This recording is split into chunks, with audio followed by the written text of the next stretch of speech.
Lolo, huwag niyo pong gawin sa akin to. Sabi ng... Walang iba makikinabang sa'yo kundi ako lang, Althea. Ako lang. Ang bango-bango mo. Napakaganda mo pa, Apo. Hindi ako makakapayag na maunahan pa ako ng iba. Mula ngayon, akin ka na. Akin ka lang. Lintik, hindi siya pwedeng. Kailangan natin siya mahanap. Hindi pwedeng, basta kahit ano mangyari, kailangan na maibalik natin siya dito sa bahay. Kasalanan mo ito. Ano ka ba naman kasi, Edgar? Bakit pati apo natin? Hindi ka naman talaga magbabago. Paano kung magsumbong siya sa mga pulis? Paano kapag nalaman to ni Grace? Ha? Hindi niya tayo mapapatawad. Lalong-lalo ka na.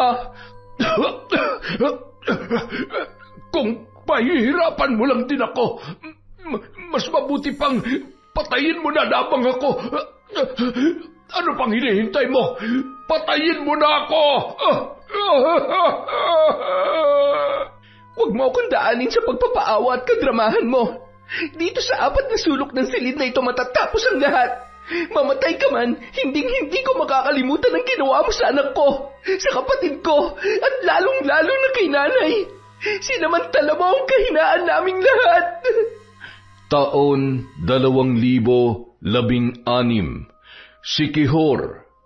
7:30 ng gabi, habang kumakain ng hapunan ang mag-inang sina Grace at Althea, siya namang pagdating ng noon ay lasing na si Richard. Agad yung tumungo sa kusina at masayang binati ang kanyang kinakasama na si Grace habang pasuray-suray sa sobrang kalasingan. Mabuti naman at nakauwi ka na. Akala ko ng lalaki ka na naman eh. Bakit ka ba maaga kang umuwi? Nag-away ba kayo ng lalaki mo, ha? Pwede ba, Richard? Kung wala kang magandang sasabihin, matulog ka na. Wala ka na ba talagang ibang alam gawin kundi bigyan ako ng sakit ng ulo at sama ng loob? Lintik na sama ng loob yan, oh. Ikaw na nga tong walang ibang ginawa kundi punahin ang pagkakamali ko. Ikaw pa to masama ang loob? Aba, ibang klase ka rin talaga eh, no? Bakit? Ayaw mong punahin at pagsabihan kita sa pagiging batugan mo? Alam mo, buti pa yung may mga kapansanan nagtatrabaho at dumidiskarte para may makain at makatulong sila sa pamilya nila. Eh ikaw, ano ang ambag mo sa pamilya natin? Kailan mo gagamitin yung kamay mo para kumita ng pera? Mula nang ipinagbuntis ko si Althea, oo nga't magkasama tayo sa bahay na to pero hindi ka na gumawa pa ng paraan para maghanap ng trabaho. Ni wala kang pakialam kung kakain pa ba tayo ngayon o sa susunod na araw na. Ang alam mo lang kumupit sa pitaka ko, mangutang at mag-inom. Kung makahit-hit ka pa ng sigarilyo para ka ng tambutso ng jeep. Tingnan mo nga yung leeg mo. Konting-konti na lang puputok na yung bukol dahil hindi ka pa rin tumitigil sa bisyo mo. Itong bukol na to? Hindi ba't ikaw naman na may gawa sa akin nito? Aminin mo na kasi. Kinukulam mo ba ako, ha? Mangkukulam ka rin ba katulad ng tiyahin mo? Ha? Mahigpit na hinawakan ni Richard sa braso ang babae habang nanlilisik ang mga mata at tinititigan siya ng matalim. Bitawan mo ako! Nasasaktan ako! Ano ba? Hindi ko alam yung sinasabi mo! Di mo alam? Talaga nagmamaang-maangan ka pa, ha? Alam mo, sa oras na malaman ko na may kinalaman ka sa mga lintik na bukol na to sa katawan ko, magdasal-dasal ka na sa Diyos na sinasamba mo. Tandaan mo yan! Anong gagawin mo? Sasaktan mo ako? Papatayin? Ako pa talagang tinakot mo? Alam mo, matagal ko nang ipinagdarasal na sana lumayas ka na sa pamamahay na to. Na sana hindi na lang ikaw naging ama ni Althea. Hindi ka namin kailangan ng anak ko. Kaya iwan mo na lang kami. At talagang lumalaban ka na, ha? Ang lakas naman ng loob mo. Kaya mo na ako, ha? Huli ka nga dito. Tawa!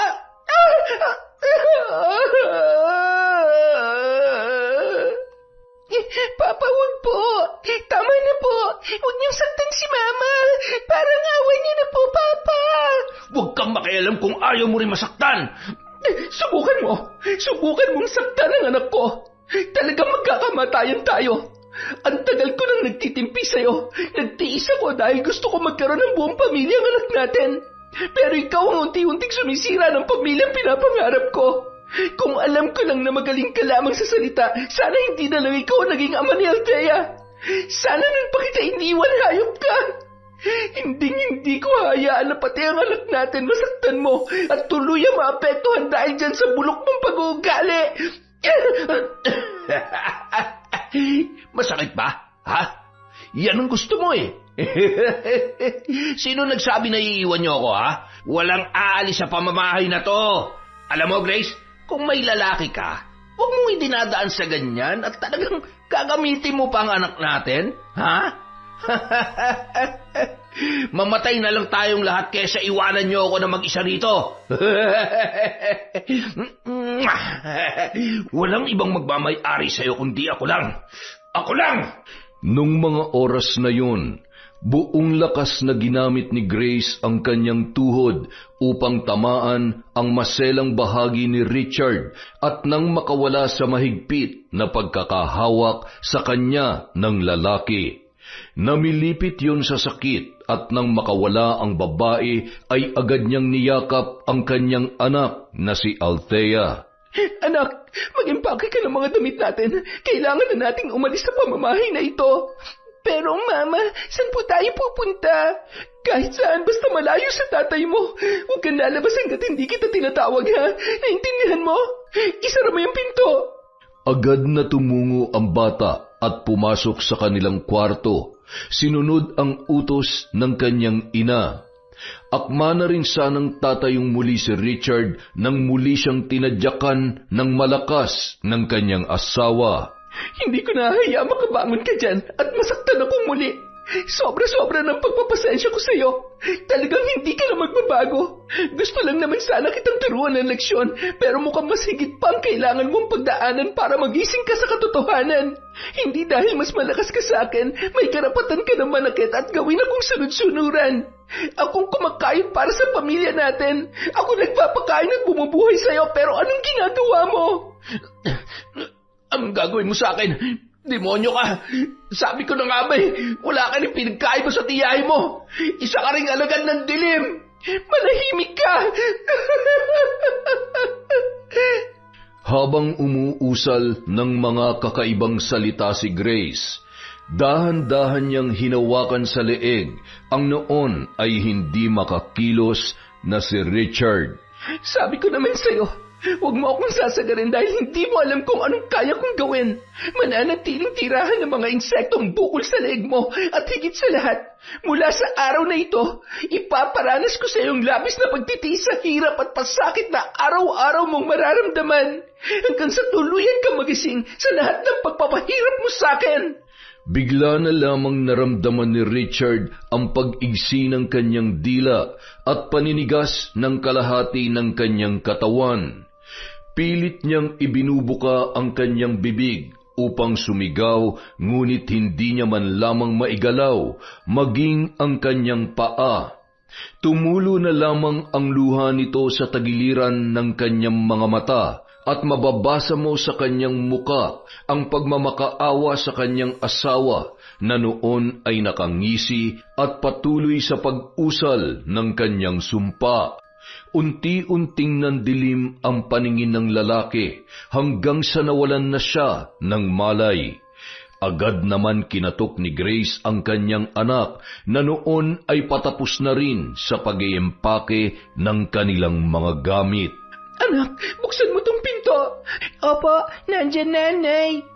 Agad niyang binitbit ang mga bag na pinaglagyan ng kanilang mga damit at binuksan ang pintuan ng naturang silid. Alis na po ba tayo? Habang wala pang malay ang papa mo, halika na. Nang makarating sa sala ay napansin ni Althea na tila hindi maayos ang lagay ng kanyang ama. Lalapitan niya pa sana yun nang bigla na lamang hinila ni Grace ang kanyang braso. Sandali lang po. Huwag kang mag-alala, maayos ang lagay niya.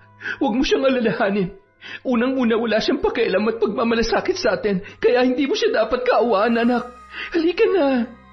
Nagmamadaling umalis ang mag-ina sa inuupahang bahay sa loob ng mahigit 1 dekada magmula nang magsama sila ni Richard. Palakad takbong tinungo nila ang paradahan ng tricycle. Nagpahatid sa bahay ng kaibigan ni Grace sa kabilang barangay para doon muna magpalipas ng gabi. Makalipas ang 3 araw, tuluyan ng nakahanap ng malilipatan ng mag-ina sa tulong ng katrabaho ni Grace. Bagamat ayos lamang sa kaibigan niya na doon muna sila manuluyan, nahiya naman ang babae sa kanyang kaibigan. Sa kabilang banda, pinagkakaguluhan naman si Richard ng mga kaibigan nito na kapwa manginginom. Hindi makapaniwala ang mga yon sa nakakaawang kalagayan ng lalaki. Paralisado ang kalahating katawan at may kung ano-ano pang malalaking butlig na maraming nana ang makikita sa kanyang balat. Hindi na rin yon makapagsalita ng maayos at pakiramdam niya may mga matatalas na paa ng insekto na bumabara sa kanyang lalamunan. Isa sa mga kapitbahay nitong albularyo ang tumingin sa kanyang kalagayan.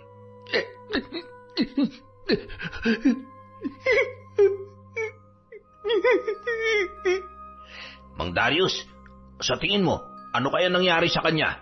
Mukhang kahit doktor ay mahihirapan ng pagalingin yan. Isa pa, sino mag-aasikaso dyan? Iniwan na nung mag-ina niya. Ay, ito kasi ang nangyayari sa mga taong mapang-abuso. Ayan siguro ay matagal nang nagtitimpi sa kanyang asawa. Iba talagang magalit ang mabait. Ang nakakatakot lamang ay sa kabila ng kabaitan ni Grace, noon pa man, minsan niya nang nabanggit sa akin na may alam siya sa paggamit ng itim na kapangyarihan. Sa pagkakaalam ko ay isang mabagsik na mambabarang ang kanyang tiyahin na nagpalaki at nagpaaral sa kanya. Mambabarang si Grace? Paano na yan? Di matutodas na to. Hindi ba kaya nilang pumatay ng... Kaya ang buhay niya ay nasa kamay ng kanyang asawa. Nakadepende sa sumpa na kanyang binitawan ang buhay nitong si Richard.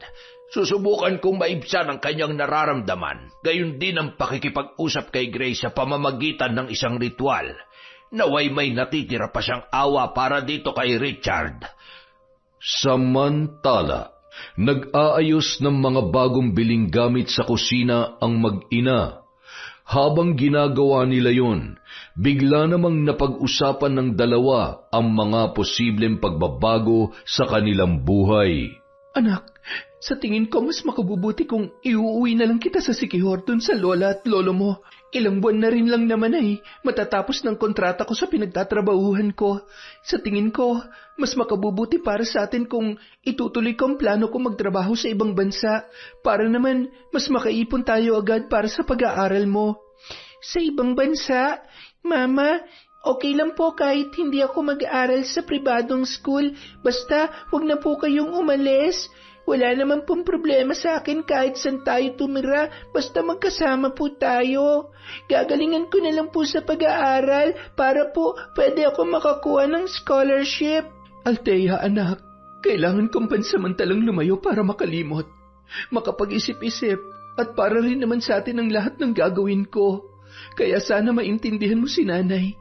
Kapag nakaipon na si nanay, uuwi din ako kaagad. Magnenegosyo ako nang sa ganon, hindi ko na kailangan pang umalis ulit at magtiis sa mababang sahod dito sa Pilipinas. Pasensya na po kayo, nanay.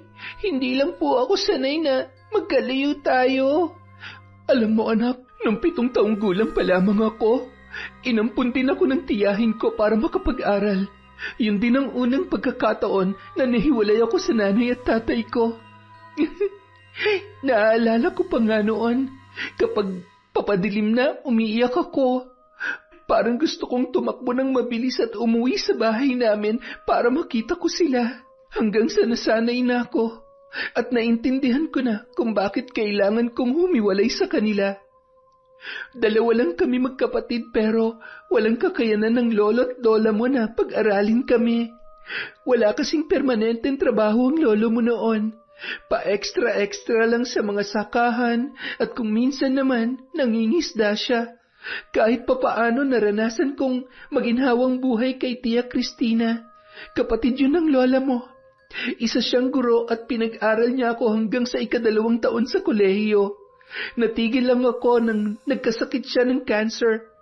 Nung nawala siya, ipinagpatuloy ko pa rin ang pag-aaral ko. Kahit sobrang hirap pagsabayin ang pagtatrabaho at pag-aaral. Nay, kaya ko rin naman po yun. Pinagdaanan ko na kung gaano kahirap kaya ayaw kong maranasan mo yon, anak. Tiwala lang, ha? Hindi ka naman pababayaan ng lolo't lola mo kapag wala ako eh. Isa pa, nandun din ang Tia Riza mo. Sigurado ako na matutuwa siya. Basta po, lagi kayo mag-iingat, Mama, ha? Hayaan nyo, mag-aaral po ako ng mabuti. Kapag nakatapos na ako naman po ang magtatrabaho para sa atin. Ay sus, napakabait naman talaga ng anak ko. Mahal na mahal ka ni Mama. Alam mo, nagsisisi ako na ngayon lang natin ginawa to. Sana pala nun ko pa iniwan ng tatay mo. Hindi mo na sana nakita pa ang mga kawalang hiyaan niya. Akala ko kasi may pag-asa pa siyang magbago eh. Naiintindihan ko naman po yun, Mama. Ang totoo po, naawa ako kay Papa dahil papaano na po siya ngayon na iniwan na natin siya. Pero kapag naiisip ko po kung gaano kanya tinatrato at sinasaktan, mas naiintindihan ko po kayo at alam kong ito ang tama at mas makabubuti para sa ating lahat. Sana lang magbago na po siya. Sana may tama niya ang mga pagkakamali niya. Sana kung magkikita-kita man po tayo ulit, pinagsisihan niya na ang lahat ng mga kasalanan niya. Ay, sana nga anak. Sana lang talaga. Pero sa ngayon, hindi ko alam kung kailan ako magiging handa na makita ang iyong ama. Makalipas ang 1 buwan, umuwi sa probinsya ng Siquijor ang mag-ina. Ikinagulat naman ng mag-asawang Edgar at Fe ang biglaang pagdating nila. Hindi nagmano si Grace at nagkatinginan ang mag-asawa na tila ba parehong may tanong sa kanilang isip. Pasensya na ho kung hindi ako nagsabi sa inyo o tumawag man lang. Matagal na rin ho kasing hindi ako nakauwi dito, kaya gusto ko kayong sorpresahin. Namiss ko ho kayo. Buti naman at naisipan mo magbakasyon. Miss na miss ka na rin namin. Lalo na itong apo ko na parang kailan lang ay kinakarga mo pa. Aba, tingnan mo nga naman. Dalagan-dalaga na. Napakaganda rin at manang-mana sa iyo. Apo, ako ang Lolo Edgar mo. Ako ang tatay ng mama mo. At siya naman ang Lola Fe mo. At, Riza, nandito ang kapatid at pamangkin mo.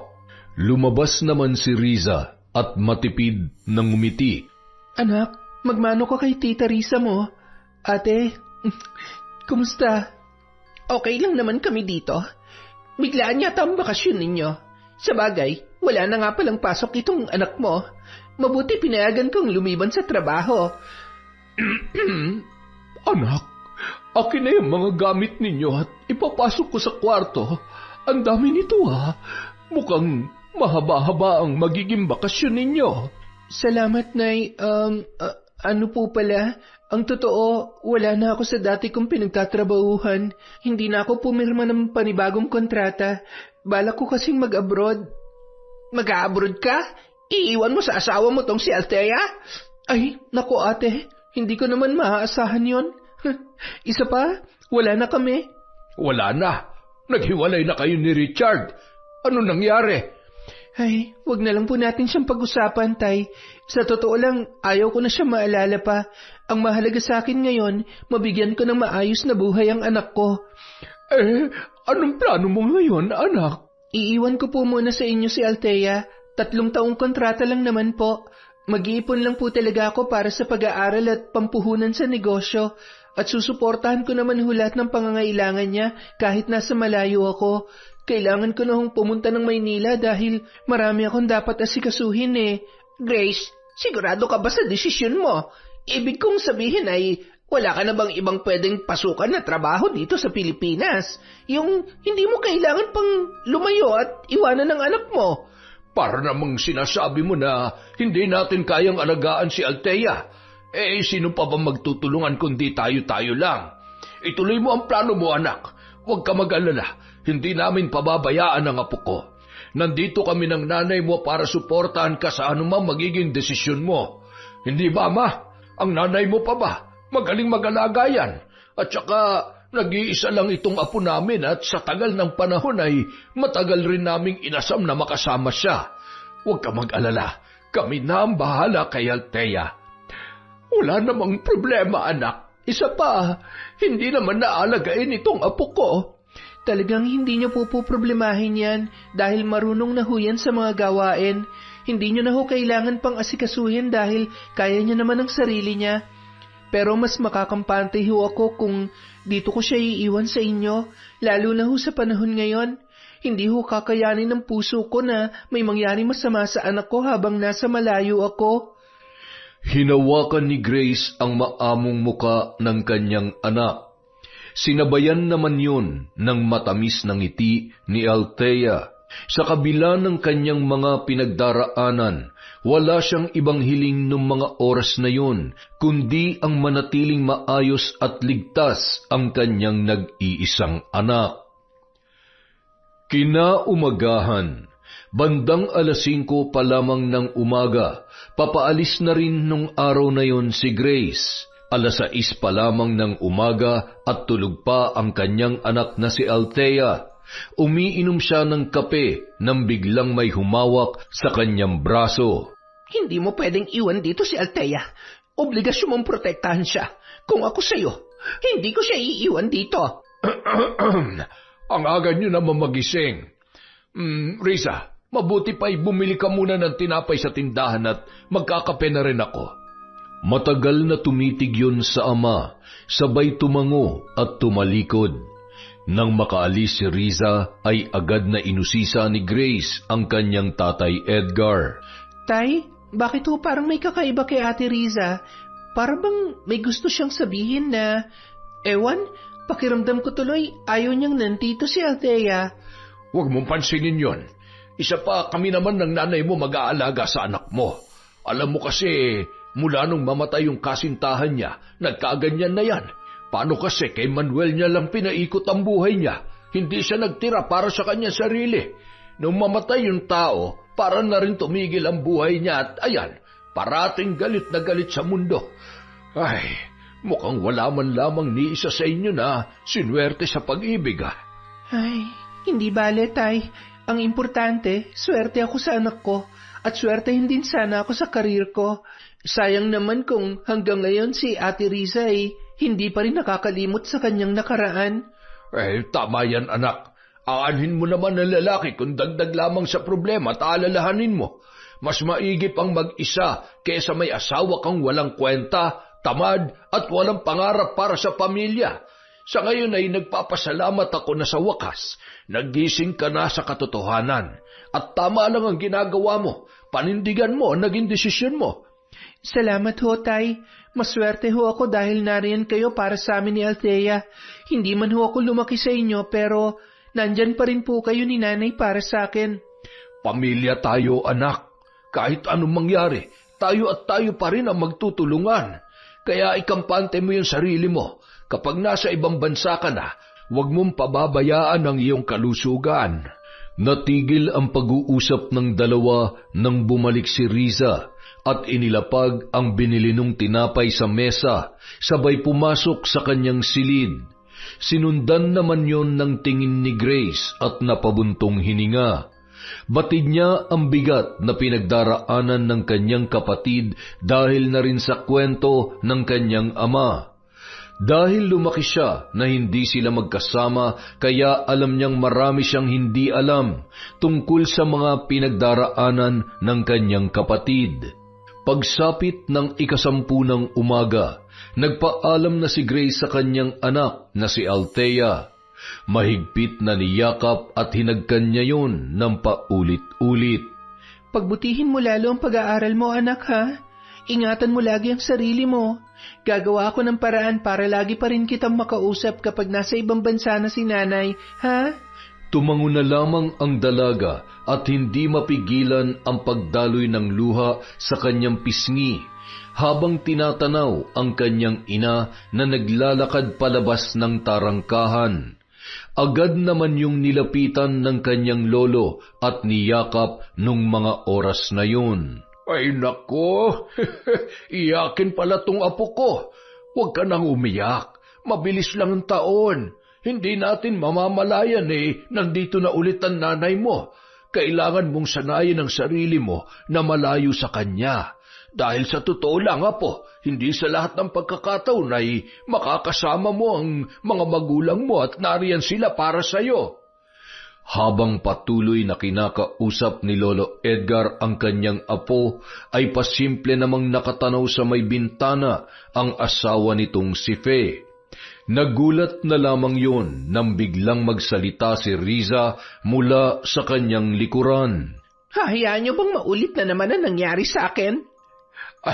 Pwede ba, Riza? Itigil mo na kung anong kalokohan niyang pinagsasabi mo.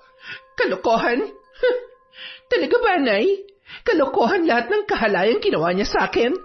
Talaga bang hindi kayo naniniwala na magagawa yun ni tatay o nagbubulag-bulagan lamang kayo? Tumikil ka na, Riza. Hindi yan magagawa ng tatay mo.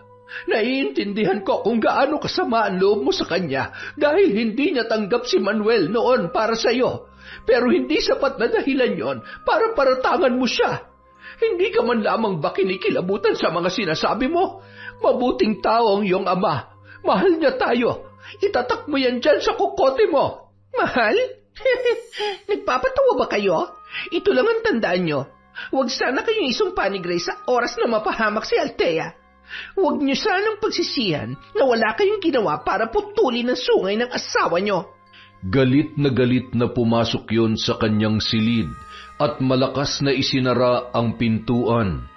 Inaalala niya ang paulit-ulit na kahalayan na ginawa sa kanya ng sariling ama. Hindi ko hahayaan na pati si Althea danasin ang kahayupan mo.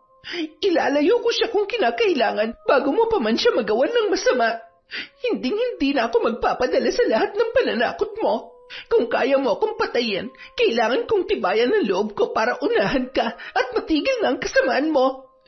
Sana hindi na lang kita naging ama. Sana hindi na lang kayo naging magulang ko.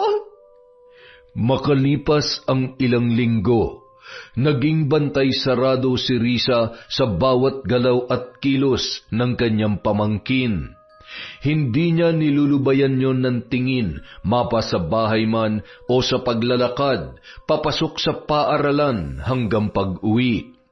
Ngunit patuloy namang gumagawa ng paraan si Lolo Edgar para mapalapit lalo sa kanya ang loob ng kanyang apong si Althea. Isang hapon, bago pa man mag-uwian ay nakaabang na si Lolo Edgar sa gate ng eskwelahan para sunduin ang kanyang apo sakay ng isang lumang tricycle. Lolo, nasan po si Tita Riza? Bakit po kayo sumundo sa akin?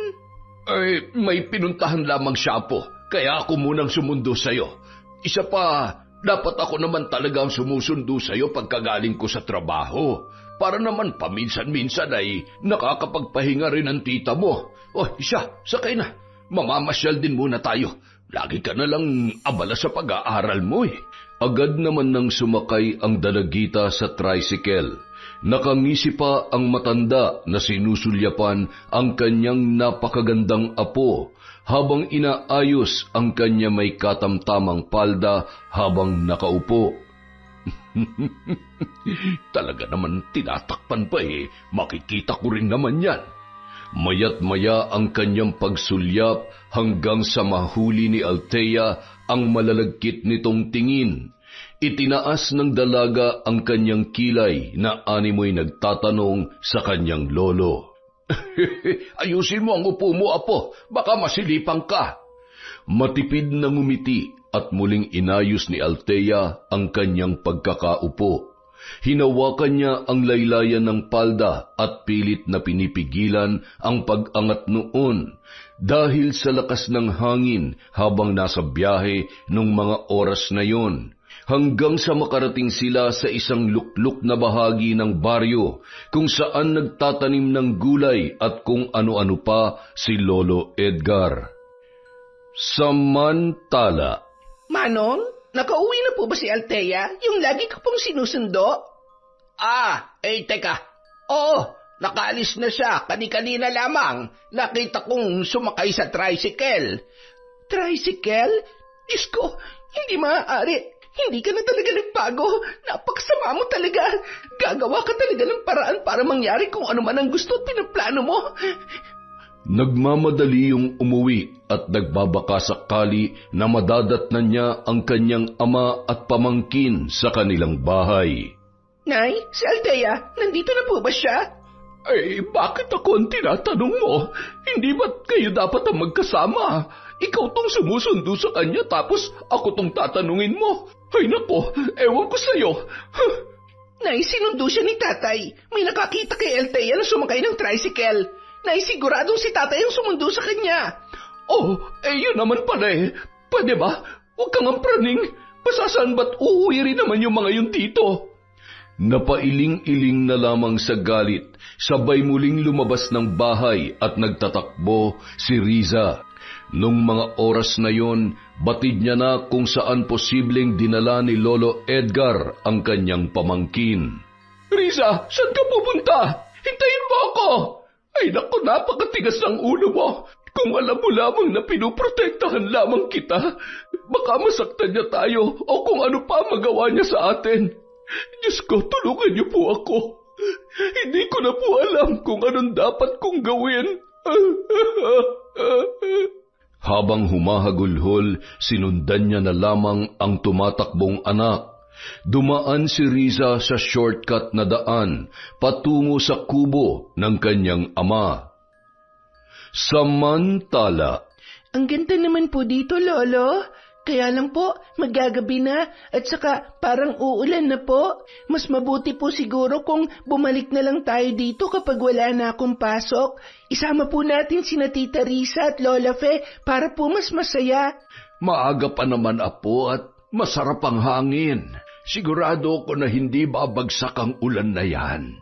Halika, doon muna tayo sa kubo magpahinga. agad namang sumunod si Althea sa kanyang Lolo Edgar.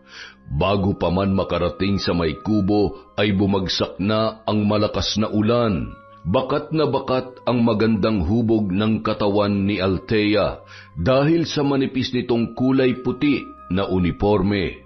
Pambihira naman tong ulan na to, oo. Akala ko hindi nababagsak.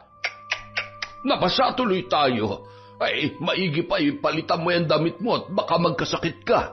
May naiwan akong ilang panrabahong damit dito. Pagtsagaan mo na kesa naman lamigin ka at magkasakit.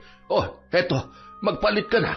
Huwag ka na mahiya sa akin at lolo mo naman ako. Tatalikod na lamang ako kung hindi ka komportable. Matipid na ngumiti si Althea bago tuluyang tumalikod at nagpalit ng damit na iniabot sa kanya ng kanyang Lolo Edgar. Walang kamalay-malay ang dalaga sa noon ay napapalunok-laway niyang lolo habang tinatanggal ang kanyang basang uniforme. Bago pa man matapos makapagpalit ang bata ay napasilip si Lolo Edgar sa labas upang masiguro na walang ibang tao roon. Nung mga oras na yon, hindi na niya mapigilan ang kanyang sarili. Labis na ang init na kanyang nararamdaman at pagkasabik sa kanyang sariling apo. Ngunit laking gulat niya nang matanawan ang noon ay tumatakbong si Risa at nakasunod na rin ang kanyang asawa na si Fe. Lintik naman talaga, oo. Bakit sila nandito? Panira naman ang pagkakataon, oo. Masasaktan talaga sa akin itong mga to eh. Lalo ka na, Risa. Akala mo ba hindi ko napapansin ang pagbabantay mo kay Althea? Kahit anong gawin mo, hindi mo ako mapipigilan sa gusto kong mangyari. Masasaktan ka lamang sa akin. Althea? Nasaan si Althea? Kasama mo ba siya? Tita, bakit po? Bakit ganyan ang suit mo? Anong ginawa mo sa kanya? Ginawa? Ano bang pinagsasasabi mo? Ay, sorry po kung nag-alala kayo. Ipinasyal lang po muna ako dito ni Lolo. Kaya lang po, bigla pong bumuhos yung ulan. Nabasa po kami. Ipinasuot niya lang po sa akin to at baka raw po magkasakit ako. Ay, mabuti naman kung ganon. Tara na, umuwi na tayo, Althea.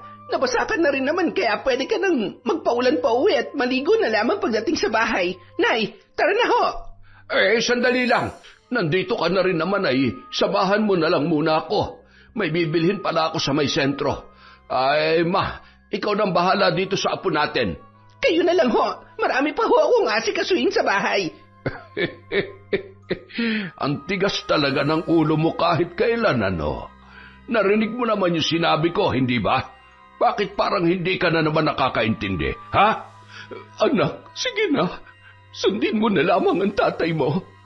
Ako na lamang ang bahala sa pamangkin mo. Mag-iingat ka, anak. Tinapik ni Lola Fe ang balikat ni Risa. Sabay tiningnan yun sa mata na animoy nangungusap. Tinabig naman ni Risa ng bahagya ang kamay ng kanyang ina. Mababakas ang galit sa kanyang mga mata at nakakuyom na kamao habang naglalakad paalis ang maglola. Nang makalayo ay agad na hinila ni Edgar ang kanyang kamay, papasok sa maliit na silid ng kubong yun. Ano ba? Bitawan mo ako. Ano na naman ang gagawin mo? Ito naman, masyado pang painosente. Matapos mo sirain ang plano ko ngayon, magtatanong ka pa talaga? Halika dito. Malamang ay nagseselos ka, no? Ha? Huwag ka mag-alala dahil ibubuhos ko sa iyo ang pananabik ko kay Althea kanina. Bitawan mo ako! Hayop ka!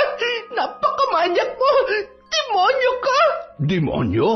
Tandaan mo na ang demonyong ito ang nag-aruga at nagpalaki sa iyo. Alangan naman, iba ang makikinabang. Hindi ba? Ang pag-aari ko ay pag-aari ko. Naiintindihan mo? Isang malaking bangungot para sa dalaga ang mga ganoong tagpo sa kanyang buhay. Mula nang siya ay magkaisip at magdalaga, ginagawa na yun sa kanya ng kanyang sariling ama. Dahilan para minabuti na lamang niyang tumigil sa pag-aaral. Nang makilala niya si Manuel, akala niya ay matatakasan niya na ang panghahalay sa kanya ni Edgar. Ngunit namatay yon nang matambangan sa daan ng hindi matukoy na kriminal. Ang gabi na sana ay magtatanan sila ay nauwi sa malagim na trahedya na hinding-hindi niya makakalimutan sa kanyang tanang buhay. Hanggang sa kasalukuyan, sinisisi niya ang kanyang sarili sa pagkamatay ng lalaki na kanyang pinakamamahal. Patayin niyo na lamang ako. Pagod na ako. Patayin niyo na lamang ako. Bakit kita papatayan napapakinabangan pa naman kita? Maghintay ka lang dahil isa sa mga araw na ito, bibigyan kita ng panahon na makapagpahinga. Basta huwag mo lang manghaadlangan ang mga gusto ko, ha? Naiintindihan mo? Alam mo na hindi ako nagbibiro. Kayang-kaya kong patayin ang nanay mo, maging si Althea, at pati na rin ikaw. Pero hindi pa ito ang tamang pagkakataon. Minsan na akong pumatay, kaya nasisiguro kong magagawa ko yon ng paulit-ulit. Anong ibig mo sabihin? Ikaw ba? Ikaw ba ang pumatay kay Manuel? Kapag sinabi ko bang oo, may magagawa ka ba? Mabubuhay ba dun si Manuel? Ha? Hayop ka! Dapat ikaw ang mamatay! Ikaw dapat!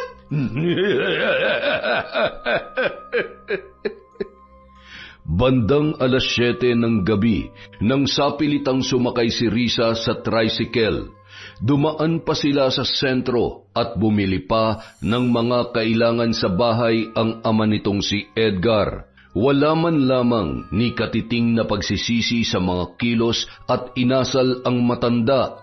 Masaya pa yung nakikipagbiruan sa mga tambay sa isang tindahan. Bandang 8:00 ng gabi nang makarating sila sa bahay. Sakto naman nakahain na ng hapunan si Lola Fe. Buti naman at dumating na kayo. Maupo ka na, Risa. Busog pa ho ako. Kailangan ko na ho magpahinga.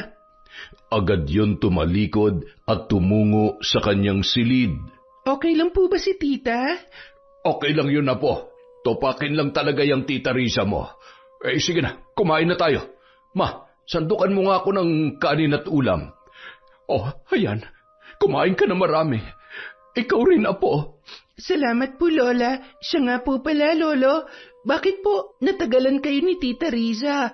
Ay, nako. Napasarap kasi yung kwentuhan namin ng mga kakilala ko dun sa tindahan sa sentro. Kaya ayun, tinopak yung tita mo sa kakahintay. Kaya naman po pala. Sana po pala hindi nyo na lang sinama si tita. Habang patuloy sa pagkukwentuhan ng maglolo, nakamasid naman si Lola Fe sa kanyang asawa. Batid niya sa mga kilos at ngiti nito na may kung ano na namang kahalayang ginawa yon sa kanilang panganay na anak. Makalipas ang ilang araw, mas makabubuti kung doon ka na lang muna. Sayang naman kesa nakatenga ka lang dito sa bahay. Isa pa, napapagod na rin ako sa pagtatrabaho sa bukid.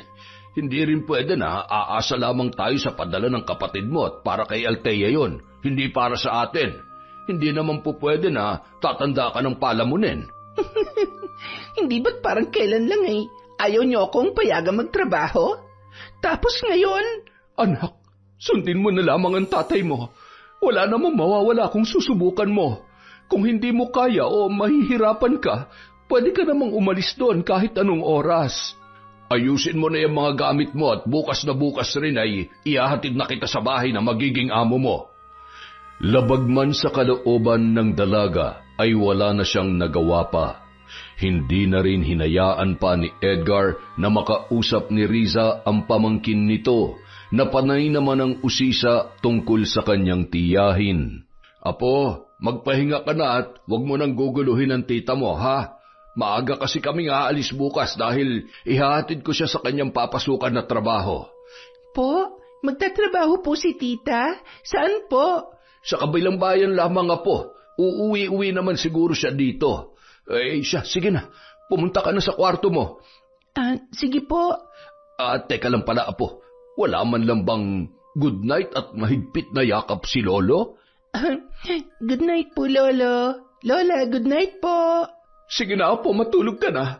Magliligpit lang muna ako ng mga gamit dito sa kusina. Good night.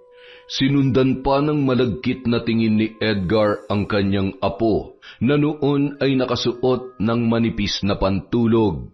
Pasasaan ba't isa sa mga araw na ito ay maaangkin din kita ng buo?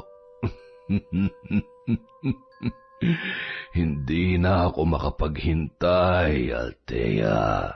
Nang gabi ring yun, hindi mapalagay si Riza. Batid niya ang mangyayari sa oras na makaalis siya sa bahay na yun. Hindi niya magagawang protektahan ang kanyang pamangkin. Kailangan ko makaisip ng paraan kung paano ko siya babalikan at mailalayo kay tatay. Kailangan malaman ni Althea ang totoong intensyon nito sa kanya bago pa man mahuli ang lahat. Diyos ko, tulungan niyo po ako. Lalong-lalo na po si Althea na walang kamuwang-muwang sa totoong pagkatao ni tatay. Kinaumagahan, sakay ng tricycle, ramdam ni Riza ang kaba. Napakabilis din ng pagpapatakbo ng kanyang ama hanggang sa magawi sila sa isang pamilyar na daan at bigla na lamang silang tumigil sa abandonadong bahay ng kanilang yumaong tiyahin na nagpalaki at nagpaaral kay Grace. Bakit tayo nandito? Sabi niyo... Huwag ka na masyadong maraming tanong. Halika na, bilisan mo. Tay, bitawan niyo ako. Sandali lang ho. Nasasaktan ako. Bakit niyo ako dinala dito? Dahil masyado kang pakialamera at sagabal ka na sa lahat ng mga plano ko. Sagabal? Ginagawa ko lang kung anong tama. Gusto ko lang protektahan si Althea. Bagay na hindi ko nagawa para sa sarili ko. Wala ka na ba talagang konsensya o ni katiting na awa? Sariling dugo at laman ang binababoy mo at hindi ka pa nakontento, talagang pati isang inosente bibiktimahin mo. Wala kang kasing sama. Wala kang karapatang pagsalitaan ako ng ganyan. Anak lamang kita. Naintindihan mo? Huwag mo akong tatawaging anak. Kinamumuhian kita. Dapat sa'yo ay kulong at mamatay hanggang sa tuluyan mo makita lahat ng mga pagkakamali mo. Dapat malaman ng lahat kung anong klaseng tao ka talaga. Hindi ka nga pala tao. Dahil sa totoo lang, mas masahol ka pa sa hayop at sa sobrang sama mo, kaya mo nang lamangan ng demonyo. Hahakbang pa lamang paalis si Riza nang biglang hilahin ni Edgar ang kanyang paa, dahilan para siya ay masubsob. Agad na nakabangon ang matanda at dinaganan siya, sabay walang awang sinakal at pinagsasampal. Akala mo ba matatakasan mo ako, ha? Inubos mo ng lahat ng pasensya ko, kaya ngayon, lasapin mo ang parusa sa katigasan ng ulo mo at pagiging palaban mo. Ngayon ipapakita ko sa iyo ang pagiging demonyo ko para magtanda ka.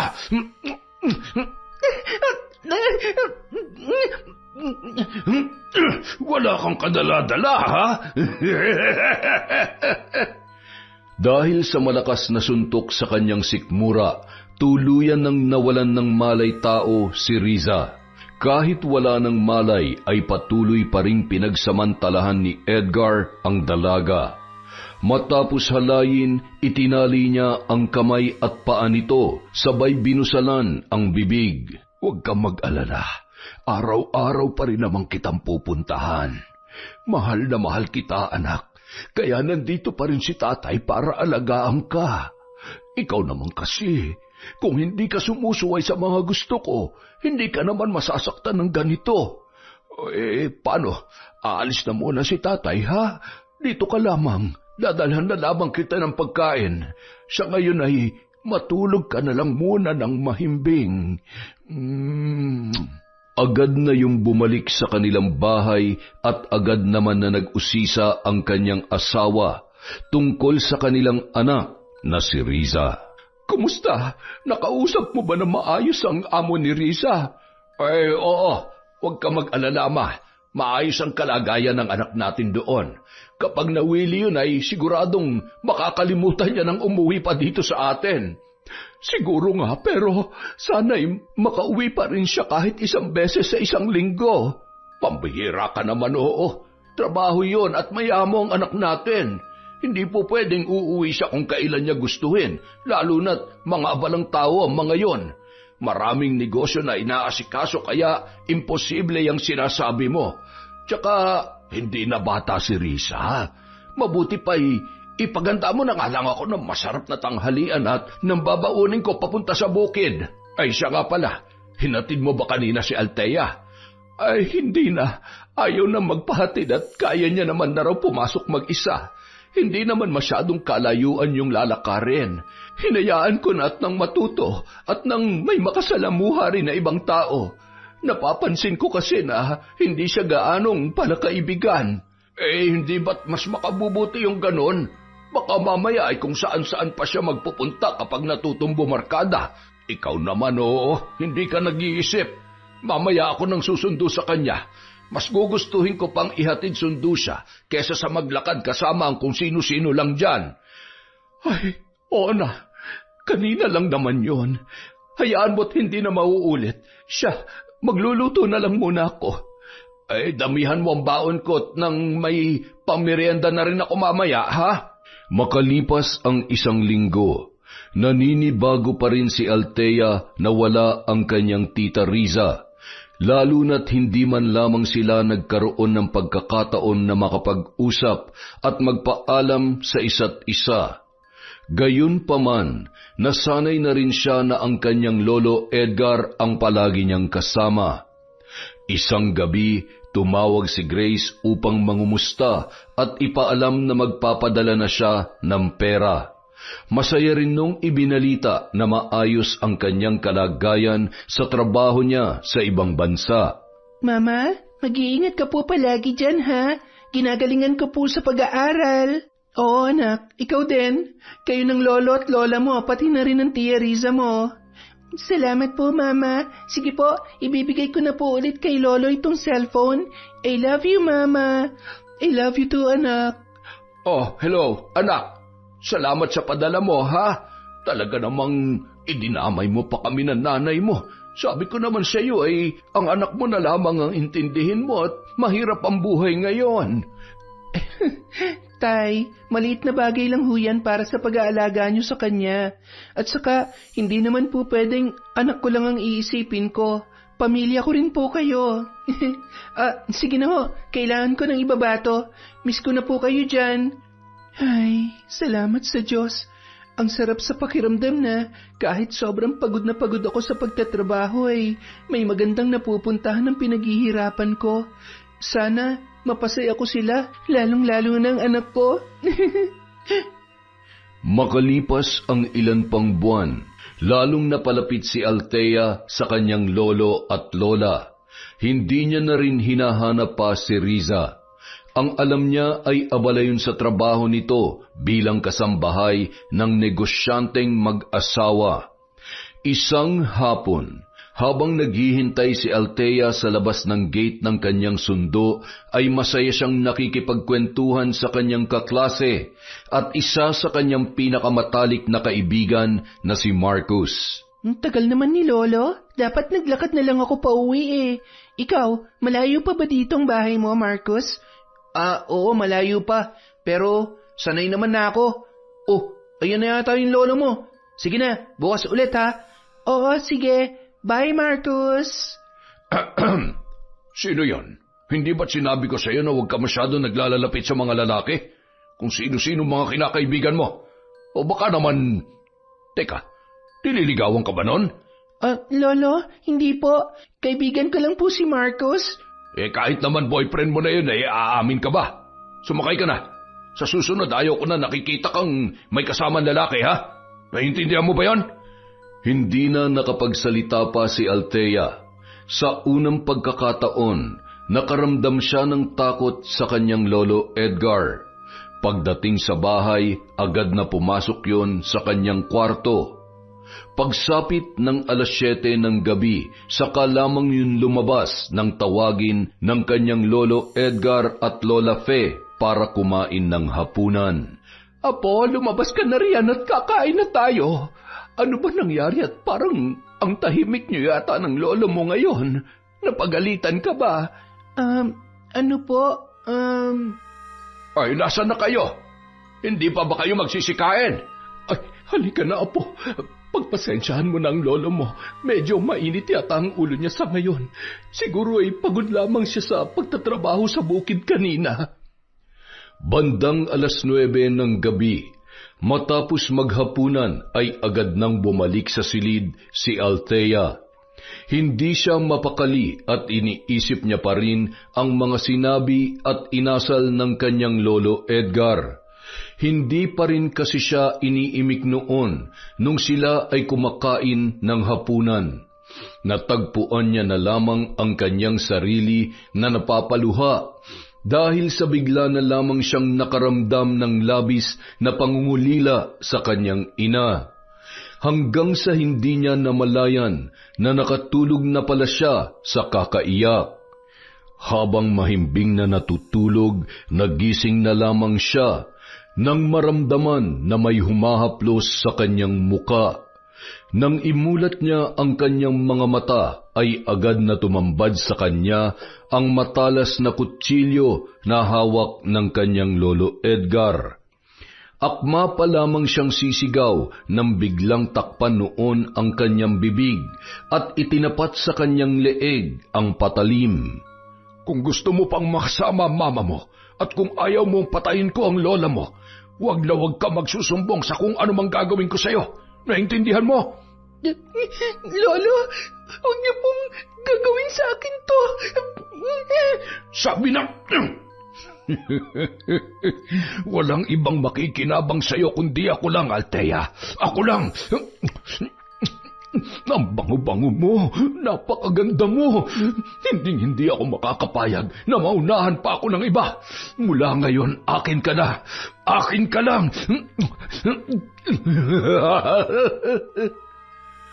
Nung mga oras na yon, sa awang ng pinto ay nanginginig ang buong katawan at patuloy ang pag-agos ng luha ni Lola Fe habang pinapanood ang kasuklam-suklam na ginagawa ng kanyang asawa. Sa muling pagkakataon, wala pa rin siyang magawa para maglakas loob na pigilan si Lolo Edgar. Bumalik na lamang yon sa silid nilang mag-asawa at nagpanggap na walang alam sa nangyayari. Hinintay niya pa ang pagbabalik ni Edgar sa kanyang tabi. Kinaumagahan. Edgar, may problema tayo. Si Althea. Nawawala si Althea. Paano nawawala? Wala ang mga gamit niya sa kwarto. Lintik. Hindi siya pwedeng... Kailangan natin siya mahanap. Hindi pwedeng... Basta kahit anong mangyari, kailangan na maibalik natin siya dito sa bahay. Kasalanan mo ito. Ano ba naman kasi, Edgar? Bakit pati ang apo natin? Hindi ka naman talaga magbabago? Paano kung magsumbong siya sa mga pulis? Paano kapag nalaman to ni Grace? Hindi na tayo mapapatawad. Lalong-lalo ka na. Huwag mo nga akong pinagsasabihan na parang bata. Walang makakaalam sa nangyari. At sisiguruhin ko rin na hindi ako makukulong. Naintindihan mo? Habang nag-uusap ang dalawa, ay siya namang tawag ni Grace. Nay, kumusta ho kayo dyan? Si Althea po, pwede ko ba siyang makausap? Bago pa man makasagot si Lola Fe, ay biglang inagaw ni Lolo Edgar ang cellphone sa kanyang asawa. Ay, hello, anak. Kumusta ka dyan? Ay, miss na miss ka na ng anak mo. Siya nga pala, kahatid ko lang sa kanya sa eskwela. Maaga kong pinapasok dahil maaga rin akong pupunta sa bukid. Ganun po ba? Sige ho, tatawag na lang ho ulit ako. Mag-iingat po kayo dyan. Narinig niyo po ba ako? Mag-iingat po kayo. Oo. Salamat anak. Mag-iingat ka rin dyan. Samantala, hindi pa rin ako makapaniwala na magagawa sa iyan ng lolo mo. Ay, paano kung hanapin ka niya at malaman niya na dito ka sa bahay nagtatago? Delikado tayong pareho kapag nagkataon. Wala kang dapat ikatakot dahil bago pa man niya malaman na nandito ako, siguradong nahuli na rin siya ng mga pulis. Sana makauwi agad si Mama. Huwag ka nang umiyak. Habang hinihintay natin ang mama mo, ako ang puprotekta sa'yo. Pasensya na, hindi ko rin alam kung anong gagawin sa ngayon eh. Ang hirap na walang magulang. Ayaw mo namang malaman ng iba yung nangyari. Pwede naman sana tayong humingi ng tulong sa iba, sa mga teacher natin. Mas makabubuti na tayo na muna nakakaalam. Ayaw ko rin malaman ni Lolo na may ginagawa akong aksyon laban sa kanya. Alam mo, lagi kong sinasabi na dapat marunong tayo magpatawad gaano man kalaki ang pagkakasala sa atin ng ibang tao. Pero, hindi sa pagkakataong ito. Hindi sa ginawa sa akin ng lolo ko. Kailangan niya managot. Kailangan niya makulong. samantala sa tulong ng mabait na amo ni Grace sa ibang bansa, nakauwi siya sa Pilipinas sa lalong madaling panahon at nagbigay pa yon ng pinansyal na suporta para sa pagsampa ng kaso para sa kanyang anak at sa lahat ng gastos hanggang sa makabalik yon sa kanyang trabaho. Bukod sa may kaya ay sadyang matulungin ang mag-asawa na naging amo nito. Makalipas ang 3 araw, agad na nakauwi ng Pilipinas si Grace. Nagmamadali niyang pinuntahan ang kinaroroonan ng kanyang anak. Agad na nagpamediko legal at nagsampa ng reklamo laban sa lolo ng biktima. Isang araw. Edgar, may mga pulis na paparating. Ikaw ang pakay nila. Sumuko ka na. Kailangan mong harapin ang kasalanan ginawa mo para matapos ng lahat ng ito. Hindi pwede. Hindi ako papayag na makulong. Edgar, tama na. Nakikiusap ako, sumuko ka na. Hindi mo matatakasan ang mga kasalanan kahit saan ka pa magtago. Hanggang ngayon wala ka pa rin talagang kwenta. Napakahira ng utak mo. Bakit ako magpapahulit magpapakulong kung kayang-kaya ko naman tumakbo at magtago? Sige, subukan mong kumilos at ako na mismo ang papatay sa'yo. Hindi ako magdadalawang isip na saksakin ka kapag pinilit mo ang gusto mo. Hindi na kaya ng konsensya ko na hayaan ka na lamang maging malaya sa lahat ng mga kasalanan mo. Una si Riza, at ngayon pati ang apo natin. Kay tanda-tanda mo naman, yakis ka pa rin, talagang hayop ka. Rapist! Sinasagad mo talagang pasensya ko, ha?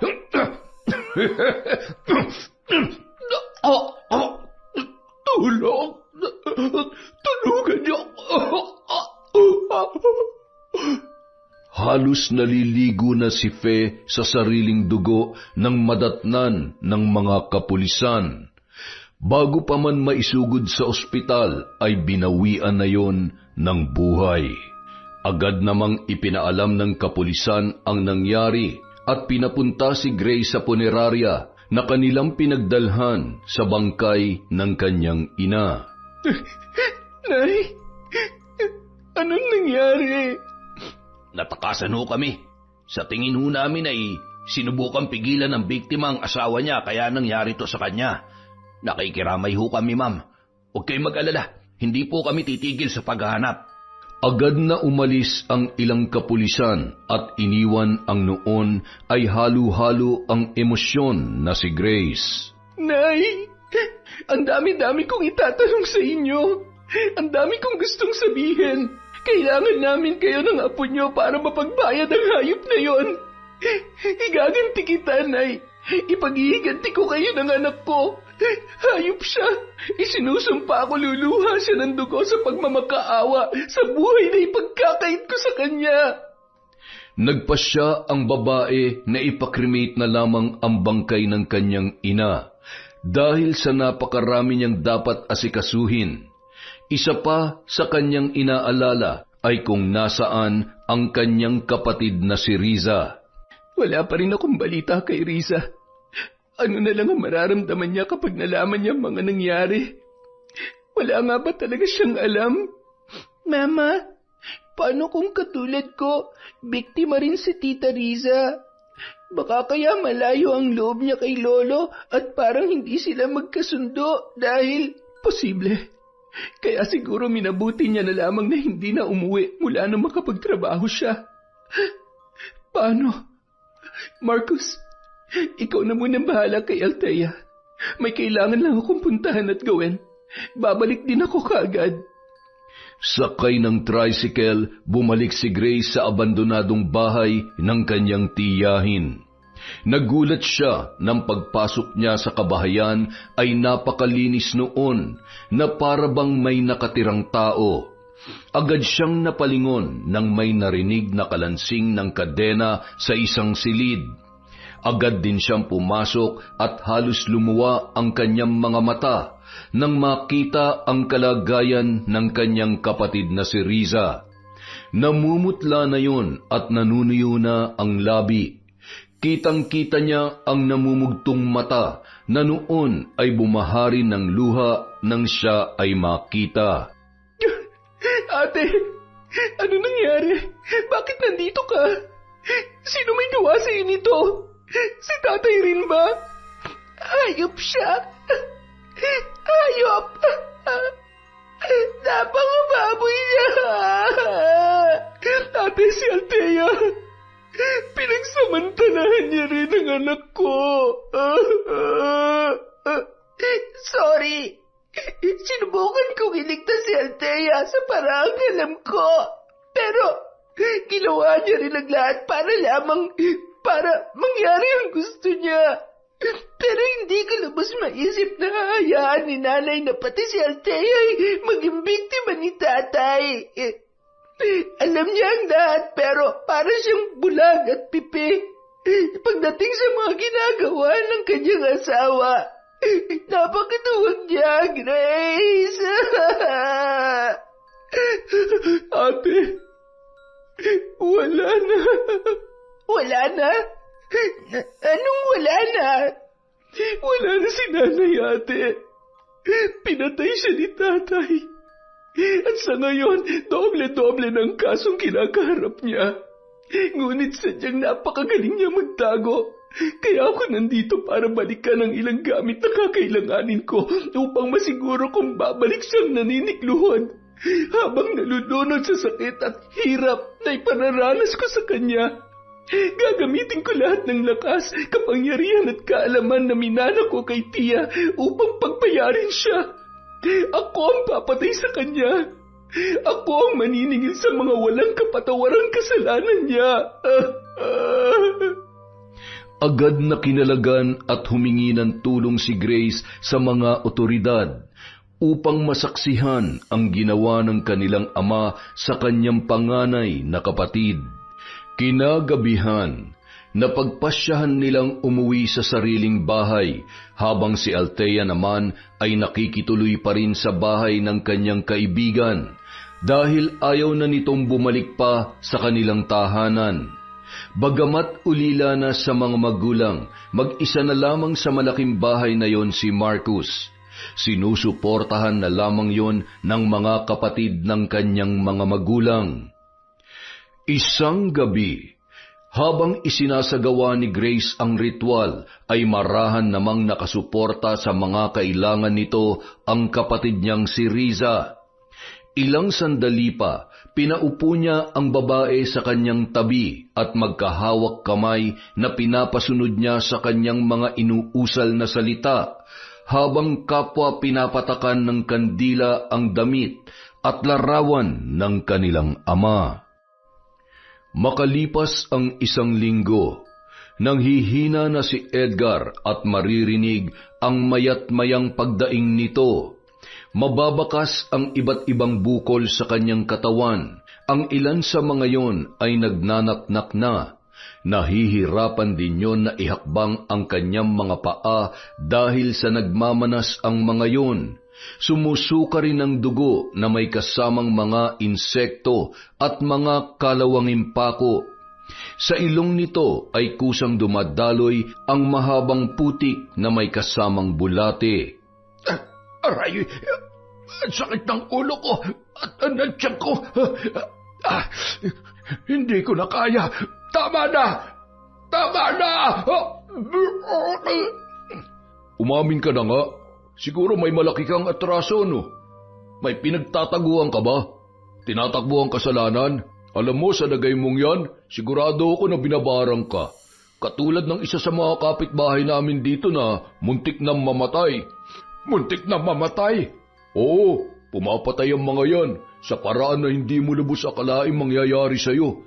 Buti na nga lang at nagamot yun ng albularyo sa karatig baryo, kasi kung hindi, ay naku, siguradong natodas na yun. Yan na naman. Ang sakit. Lintik na buhay to.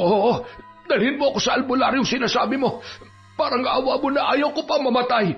Wala naman akong kasalanan eh. Hindi ko alam kung bakit ako nagkakaganito. Ay, ipapatid na lamang kita dun sa kaibigan ko. Hindi kita pwedeng samahan ngayon. Marami akong dapat asikasuhin. Magagalit ang misis ko, kaya pasensya ka na talaga ha. Eto, kung sakaling kailanganin mo ng pera, gamitin mo yan.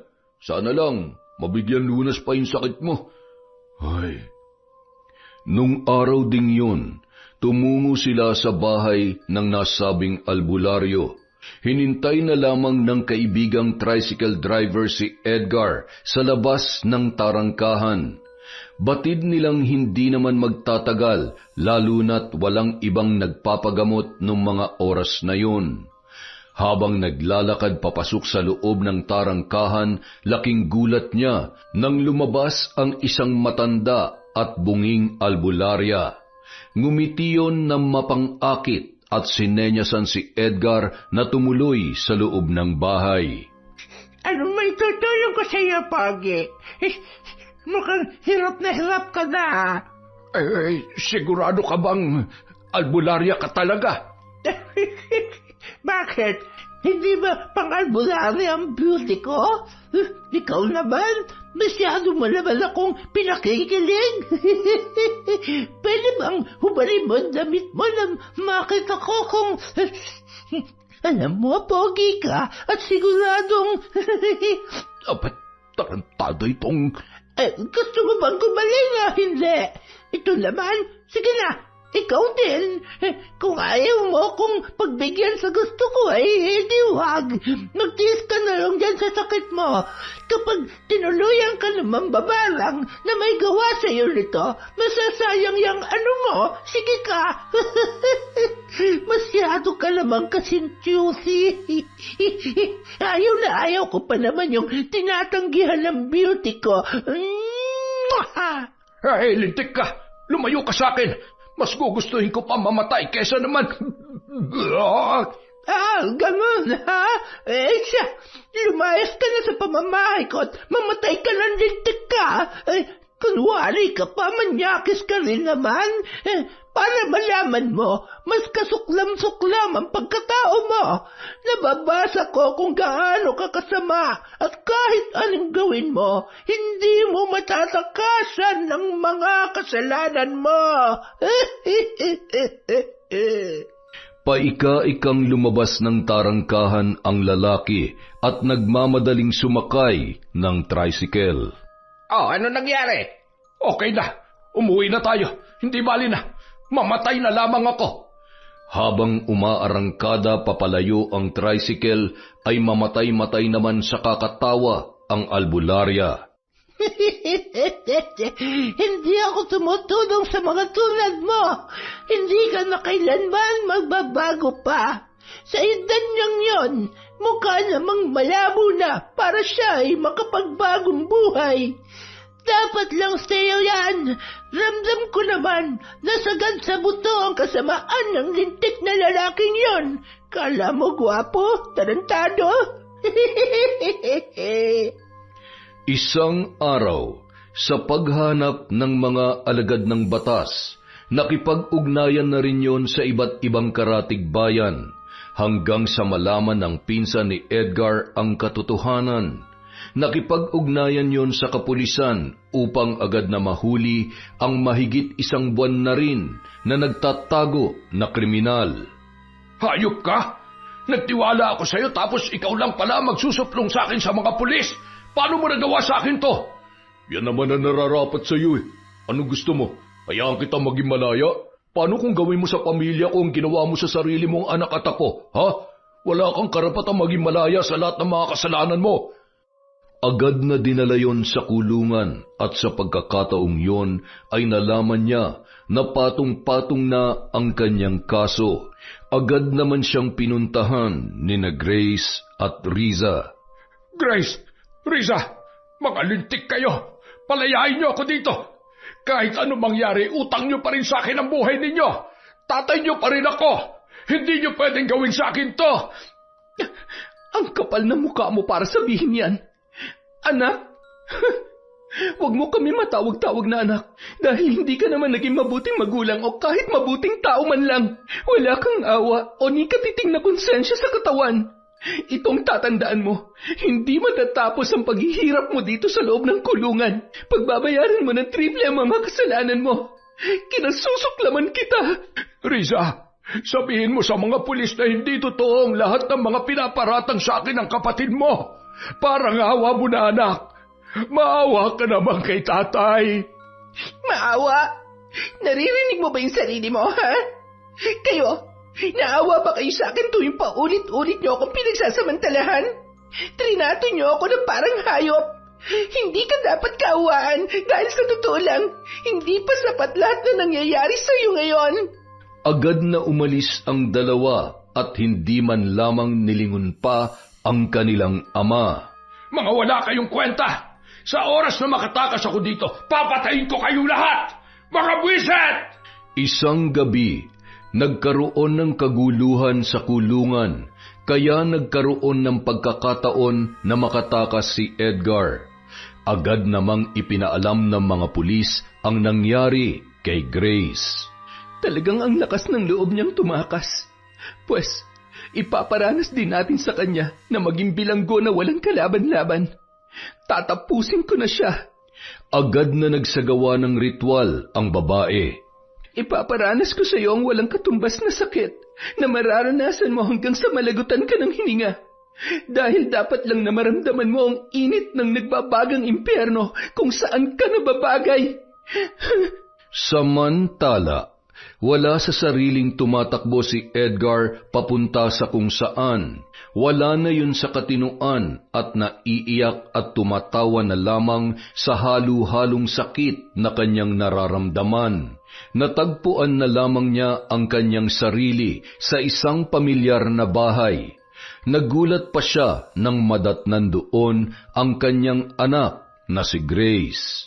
Hindi mo ako maipapakulong at mapapatay, Grace! Bakit naman hindi? Kung wala ka ng lakas para iligtas ang sarili mo sa kamatayan. Hawak noon ang isang manikang kulay itim. Pinilipit ang kamay at paa ng naturang manika, kasabay ng pagbagsak sa sahig at pagkabali ng mga buto sa paa, maging sa kanyang kamay. Tama na! Aray ko! Tama na, Grace! Patawarin mo na ako! Humihingi ka ng tawad? Talaga ba? Para saan? Para kaawaan kita? Pwes, wala na akong natitirang awa para sa'yo. Pahirapan mo lang din ako. Mas mabuti pang patayin mo na lamang ako. Ano pang hinahintay mo? Patayin mo na ako! Huwag mo akong daanin sa pagpapaawa at kadramahan mo. Dito sa 4 na sulok ng silid na ito, matatapos ang lahat. Mamatay ka man, hindi ko makakalimutan ang ginawa mo sa anak ko, sa kapatid ko, at lalong-lalo na kay nanay. Sinamantala mo ang kahinaan naming lahat. Grace, ano gagawin mo sa akin? Anak, bumalik ka dito! Sa labas ng bahay ng kanyang tiyahin, ipinikit niya ang kanyang mga mata habang inuusal ang mga kahindik-hindik na salita. Dumilim ang kalangitan at gumuhit doon ang galit na kidlat. Ilang sandali pa, tumama ang 3 sunod-sunod na napakalakas na kidlat sa kabahayan hanggang sa nag-apoy ang isang bahagi noon. Narinig niya ang malakas na sigaw ng kanyang tatay Edgar. Ngunit hindi awa ang kanyang naramdaman, kundi kasiyahan. Kasabay ng kanyang hakbang ay ang ngiti sa kanyang mga labi. Tuluyan nang natupok ang lumang bahay, habang paunti-unti na rin na bumuhos ang ulan. Makalipas ang ilang buwan, magkasamang tinungo ng mag-ina ang Maynila. Doon ay nagpasya silang magsimulang muli at kalimutan ang masalimuot na nakaraan. Hindi man naging madali para kay Althea na kalimutan na nangyari, umaasa siya na hindi nun maaapektuhan ang magandang buhay na pinapangarap niya para sa kanilang mag-ina. Sa unang pagkakataon, ipinagdiwang nila ang Pasko, dala ang pag-asa na may magandang dahilan ang lahat ng mga nangyari. Yun ay ang magkaroon ng isang pamilya na puno ng pagmamalasakit sa isa't isa. Kaya naman, kasama na nila nung mga oras na yun, sina Riza at Marcus. Huwag kayong mag-alala. Kapag nakabalik na si Grace sa ibang bansa, ako naman ang mag-aalaga sa inyo. Ako ang tatayo niyong ina at hindi ko kayo pababayaan. Salamat po, Mama Grace at Tia Risa. Salamat po at kahit hindi niyo naman po ako kadugo ay tinanggap niyo pa rin po ako bilang sarili niyong anak. Wala pa yan sa laki ng naitulong mo kay Althea. Best friend ko po siya kaya gagawin ko po talaga ang lahat para matulungan siya. Siguro po kahit ibang tao gagawin din naman yung ginawa ko. Hindi lahat ay binibiyayaan ng mabuting puso katulad mo. Kaya anak, huwag mong iisipin na iba ka sa amin, ha? Salamat po. Matutuwa rin po ang mga kapatid ni nanay at tatay kapag nalaman nilang nandito na po ako sa Maynila. Paano kung sabihin nilang doon ka dapat tumira sa kanila? Siyempre, mga kamag-anak mo yon. Okay lang po yun. Basta malapit lang naman sila dito para kahit anong oras, makakasama at madadalaw ko po kayo. Pero, imposible po yun. Dapat po, nun pa nila ako kinupkup. Oo nga naman, kaya siguradong okay lang sa kanila kung dito ka na sa amin para naman may kasama kami ni Tita Riza. Ay, sana lagi na lang tayo magkakasama, no? Sana hindi na lang aalis si Mama. Kung pwede lang sana, anak. Pero kailangan eh. Pero huwag ka mag-alala. Darating din ang araw na hindi ko na kailangan lumayo para magtrabaho. Lalo na kapag tapos ka na sa pag-aaral at may trabaho ka na rin, di ba? Opo, Nanay. Naiintindihan ko naman po. Huwag ka na malungkot dahil magkamukha naman kami ng nanay mo. Kapag namimiss mo siya, nandito lang si Tita Riza para sa'yo, ha? Ang ganda-ganda talaga ng pamangkin ko. Aba, syempre. Nagmana yata sa akin yan. Salamat po, Tita. Salamat po, Nanay. Pwede po bang sumali? Halika na, mag-iinarte ka pa eh.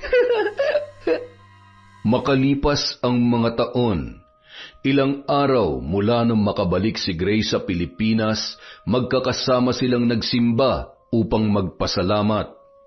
Napalingon si Grace nang may tumawag sa kanyang pangalan. Paglingon niya, nakita niya ang kanyang asawa na si Richard. Hawak ang kamay ng bagong kinakasama nito na nagdadalang tao na rin. Si Maricar nga pala. Hi, ako si Grace, ang dati niyang asawa. Kumusta kayo? Sana naman, nagbago ka na. Huwag mo na sanang iparaan sa magiging bago mong pamilya ang ginawa mo sa amin ng anak mo. Mula nung iniwan niyo ako, mas lalong naging miserable ang buhay ko nun. Dahil kay Maricar, sinubukan ko magbago. Sana mapatawad niyo ako sa mga nagawa ko at sa lahat ng mga pagkukulang ko. Wala na yon. Nangyari na mga nangyari. Masaya ka naman na at maayos na rin kami ng anak mo. Mabuti naman at nagbago ka pa. Siya nga pala si Althea, ang anak natin. Nasa kolehiyo na siya ngayon. Mano po, masaya po akong makita kayo ulit. Pwede ba kitang mayakap, anak? Pasensya ka na, ha? Paano? Mauna na kami. Huwag ka mag-alala, matagal ka na naming napatawad ng anak mo. Agad nang umalis ang mga yon, habang napapaluha na lamang si Richard na pinagmamasdan ang malaking pagbabago ng kanyang mag-ina. Sa dami na makakasalubong natin, si ex-hubby mo pa talaga? Anong pakiramdam? Siyempre, wala. Matagal ko na siyang kinalimutan. Masaya naman akong nagbago na siya. Alam mo, matagal na panahon kong hinintay yon. Akalain mong magbabago pa pala siya? Ang masakit lang, hindi niya nagawa yon para sa amin. Uy, si Mama, nagsiselos. Tigilan mo nga ako, Althea. Sa ganda kong to, magsiselos ako doon sa bago niyang asawa. Seryoso ka ba? Oo nga naman, cancel selos. Humanap na lang ng iba. Ayoko nga. Masaya na ako sa buhay ko, no? Sapat ng payapa ang isip ko at maayos ang lagay natin. I love you, Mama.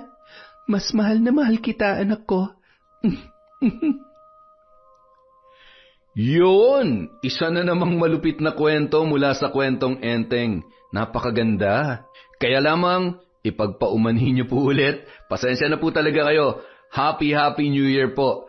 Promise, sa susunod na video, meron na tayong shoutout. Marami lang pong ginagawa ngayon, luto kung ano-anong asikaso ng bisita. Pasensya na po kayo, pero masayang-masaya po ang 2025 ni Kwentong Enteng dahil sa inyong lahat. Simulan po natin ang 2026 ng masaya, payapa at puno ng pagmamahal na taon.